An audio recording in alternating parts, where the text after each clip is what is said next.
కారుమంచి రమేష్ గారు చాలా మంచి సూచన అనమాట. రామ్మోహన్ రావు గారు ఏమంటున్నారంటే, సో ఇది కేవలం పార్టీలది కాదు, ఎవరికి వాళ్ళు తమ ఓటు ఉందా లేదా అనేటటువంటి నిర్ణయం తీసుకునేటటువంటి ఒక మంచి అవకాశం అనేసి. కాకపోతే మీ పార్టీకి సంబంధించి ఎస్పెషల్లీ మొదటి నుంచి కూడా కొన్ని అనుమానాలు వ్యక్తం చేస్తున్నారు. ఇందాక వారు కూడా కొన్ని ఉదాహరణలు చెప్పారనమాట. సో ఈ అనుమానాలు ఏంటి, నిజమేనా? నిజంగా మీ పార్టీకి సంబంధించినటువంటి ఓటు బ్యాంకుని తొలగించేటటువంటి కుట్ర ఏదైనా దీని వెనక ఉంది? ఎందుకంటే పశ్చిమ బెంగాల్లో ఏం జరిగింది చూసామనేసి కూడా మీరు చెబుతూ ఉన్నటువంటి పరిస్థితి, యూపీలో కూడా అలాంటి పరిస్థితే ఉంది. చాలా వరకు ఓట్లు తొలగించినటువంటి సిచ్యువేషన్ ఉంది. సో ఇవన్నీ కూడా అక్కడ చనిపోయినటువంటి వాళ్ళవి, లేకపోతే వలస వచ్చినటువంటి వాళ్ళవి, అనధికారికంగా ఉన్న వాళ్ళవి అని చెప్పేసి ప్రభుత్వం కూడా చెబుతూ ఉన్న పరిస్థితి. కానీ ఇక్కడ మాత్రం మీరు చాలా జాగ్రత్తగా ఉండాలి అంటే ఏంటి, అసలు జాగ్రత్త వెనకున్నటువంటి ఉద్దేశం ఏంటి?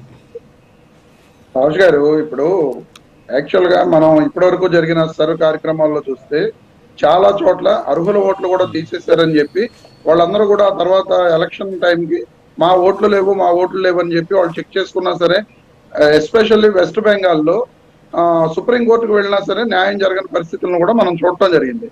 ఎంతో మంది చివరిలో ఒక 20 లక్షల మంది టోటల్ గా అసలు వాళ్ళు అక్కడ వాళ్ళు అయినా సరే వాళ్ళకి 2002 ఓటర్ లిస్టులో ఇప్పుడు ఓట్స్ లేవని చెప్పి ఆ డేట్ ఆఫ్ బర్త్ సర్టిఫికేట్లు కానీ లేకపోతే పాత కాలంలో అప్పుడు సర్టిఫికేట్లు రకరకాల సర్టిఫికేట్లు ప్రొడ్యూస్ చేయమంటే ప్రొడ్యూస్ చేయలేకపోవడంతో ఆధార్ ఒకటే దానికి ప్రామాణికం కాదనే వ్యవహారాల్లో చాలా మంది ఓట్లు కోల్పోవడం జరిగింది. ఈ ఓట్లు కోల్పోయిన కారణంగానే చాలా చోట్ల అధికార పార్టీ కొన్ని చోట్ల ఓడిపోవడం జరిగింది అనేది మనం వింటున్నాం, చూస్తున్నాం కూడా. కానీ భవిష్యత్తులో వైఎస్ఆర్ కాంగ్రెస్ పార్టీ తరఫున ఇప్పుడు ఎస్ఐఆర్ అనే అంశం మీద 2002 ఓటర్ లిస్టు తోటి ఇప్పుడున్న ఓటర్ లిస్టుని పోల్చి చూస్తూ ఆ రోజున ఏ ఓట్స్ ఉన్నాయో ఆ ఓట్లతో పాటు ఇప్పుడున్న ఓట్లను కూడా చెక్ చేసుకుంటూ వాటితోటి సరిపోలేకపోతే ఇంకా సర్టిఫికేట్స్ మన దగ్గర ఉన్న సర్టిఫికేట్స్ ప్రొడ్యూస్ చేస్తూ ఆ సర్టిఫికేట్స్ కనుక ప్రభుత్వం ఎవరైతే అధికారులు ఉంటారో వాళ్ళు అలౌ చేస్తేనే ఆ ఓటు ఉంటుంది, అలౌ చేయకపోతే ఆ ఓటు ఉండదు. ఇప్పుడు ఆ సర్టిఫికేట్ మీద ఈ డేట్ ఆఫ్ బర్త్ సర్టిఫికేట్ మాకు ఫైనలైజ్ కాదు అన్నమాట వాళ్ళు చెప్పి ఓట్స్ ని ఎక్కడికక్కడ ఆపడానికి కూడా అవకాశం ఉన్నది. ఆ రకంగా ఎందుకంటే పెండింగ్ పెట్టి ముందు హోల్డ్ లో పెట్టి ఉంచుతారు, మనం ఆ తర్వాత ఫైట్ చేసిన తర్వాత ఓటు వస్తో రాదో కూడా తెలియని పరిస్థితులు. ఈ రకంగా జరగకూడదు అని చెప్పి ముందు నుంచే ఒక వ్యూహంతో ఖచ్చితంగా కూడా అందరూ కూడా వైఎస్ఆర్ కాంగ్రెస్ పార్టీకి సంబంధించిన నాయకులందరూ కూడా వాళ్ళు జాగ్రత్తతోటి అప్రమత్తతోటి ఉండి ఆ ఓట్స్ అన్ని కూడా ఎక్కడ పోకుండా చూడాలి అనేది దాని మీద ఈ రోజున జగన్మోహన్ రెడ్డి గారు మీటింగ్ పెట్టడం జరిగింది. ఇక ఆ విషయంలో జగన్మోహన్ రెడ్డి గారు దిశానిర్దేశం చేస్తారు. అన్ని పార్టీలు కూడా దాని మీద క్లియర్ కట్ గా ఫెయిర్ గా ఉండి ప్రతిపక్ష పార్టీల యొక్క ఓట్లు తొలగించే విధానంలో కాకుండా, ఎందుకంటే ఈ రోజున తెలుగుదేశం పార్టీ కూటమి ప్రభుత్వం అధికారంలో ఉంది, బిఎల్ఓలందరూ కూడా ప్రభుత్వ అధికారులే ఉంటారు. ప్రభుత్వం చెప్పినట్లుగా వాళ్ళు చేయవలసిన పరిస్థితులు ఉంటాయి. ఎందుకంటే మనం ఈ రోజు పోలీసు అధికారులను చూస్తున్నాం, ఎన్నో కేసుల విషయాల్లో వాళ్ళు అన్యాయంగా అక్రమంగా ప్రవర్తించి వైఎస్ఆర్ కాంగ్రెస్ పార్టీ నాయకులను కార్యకర్తలను అరెస్ట్ చేస్తే హైకోర్టులు కూడా మొట్టికాయలు వేసిన సంగతులను ఎన్నో చూసాం. ఆ పరిస్థితుల్లో ఈ రోజున ప్రభుత్వ అధికారులు వీళ్ళు పక్షపాతంతో కాకుండా ప్రభుత్వం చెప్పింది మేము రమేష్ గారు గతంలో అధికారంలో కూడా ఓట్లు తీశారు కదా, మరి ఆ రోజు వేణుగోపాల్ రెడ్డి గారు మాట్లాడండి, రమేష్ గారు మాట్లాడారు. సార్ ఒక్క నిమిషం, రమేష్ గారు అయిపోయాక మీరు మాట్లాడతారు, ఇస్తాను టైం. ఒక్క నిమిషం. ప్రతిపక్షాల ఓట్లు అంటూ ఉండవు సార్. నిజంగా ఒకనాడు 150 సీట్లు మీరు గెలుచుకున్నారు కదా, అదే ఓటర్లు మళ్ళీ మీకు ఇటు వేశారు కదా, 135, 164 దాకా వేశారు కదా. మరి అప్పుడు ఇదే ఓటర్లు కదా, కొత్తగా అయితే రాలే కదా. ఇంకోటి ఓటు బ్యాంక్ రాజకీయాల్లో మీ ఓట్లు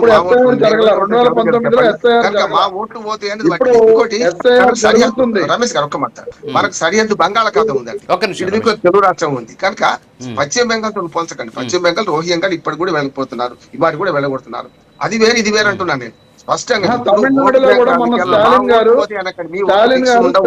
ఉండకపోవడం వల్ల 30,000 ఓట్లు తీసేసిన కదా ఆయన ఓడిపోయారు అనేది స్టాలిన్ గారు స్పెసిఫిక్ గా అక్కడ వ్యక్తం చేసిన పరిస్థితిని కూడా మనం అబ్జర్వ్ చేయాలి కదా. నేను ఇక్కడ రాజు గారు సార్ గురించి కనుక నేను కొంచెం ఎక్స్పర్ట్ చెప్తున్నాను. ఏంటంటే 2 ఏళ్ల ముందు 3 ఏళ్ల ముందు చేస్తున్నారు కదా, టైం ఉంది కదా, ఒకవేళ పోతే మనం చేసుకోవచ్చు కదా. నా ఓటు కూడా ఒకసారి పోయింది, తీసుకున్నాం, మళ్ళీ చేసుకున్నాం. నేనేమంటా, ఎన్నికల ముందు చేస్తున్నాం, ఎన్నికల ముందు ఎందుకు చేస్తున్నాం మనం అంటాం. సరే ఎన్నికలకు 3 సంవత్సరాల ముందు చేస్తే 3 సంవత్సరాల ముందు ఎందుకు చేస్తున్నాం ఎట్లా? టైం ఉన్నది. మేము 3 సంవత్సరాల ముందు ఎందుకు చేస్తున్నట్టు మేము అలా అధికారులు పక్షపాతం లేకుండా నిబద్ధతతోటి నిజాయితీగా ప్రభుత్వం చెప్పిన విధంగా వినకుండా ఓటర్స్ అందరూ అర్హులైన ఓటర్లందరినీ ఉంచాలి అని చెప్పి అడుగుతున్నాం తప్ప టీచర్లు ఉంటారు. నేను మన బిఎల్ఏలు ఏం చేస్తున్నారు, బూత్ లెవెల్ ఏజెంట్లు మన పని ఏంటంటున్నా, మనకి ఇంకో పనే లేదు. ఆఖరి పోల్ చీట్ల పని కూడా వాళ్ళు చేస్తున్నారు, ఎలక్షన్ కమిషన్ చేస్తుంది కదా. టీచర్స్ ఎక్కడ లేరు సార్ బిఎల్ఓలుగా టీచర్స్ లేరు. బండారు రామ్మోహన్ రావు గారు ఆంధ్రప్రదేశ్ లో బిఎల్ఓస్ గా ఉన్నది సచివాలయం ఎంప్లాయీస్, మిగతా వాళ్ళు ఉన్నారు. ఈ రోజు టీచర్స్ అయితే సో ఇక్కడ ప్రభుత్వ ఉద్యోగస్తులే ఉన్నారు కాబట్టి ఇప్పుడు టీచర్స్ అయితే కొంతవరకు ఫెయిర్ గా జరుగుతుందనే నమ్మకం కూడా ఉంటది. సూపర్వైజర్ టీచర్లు సూపర్వైజర్లు ఉన్నారు. ఏదైనా సరే ఏమంటే అంటే ప్రభుత్వ అధికారులు ఎంత మాత్రం మనం ఏం చేస్తామంటున్నాం.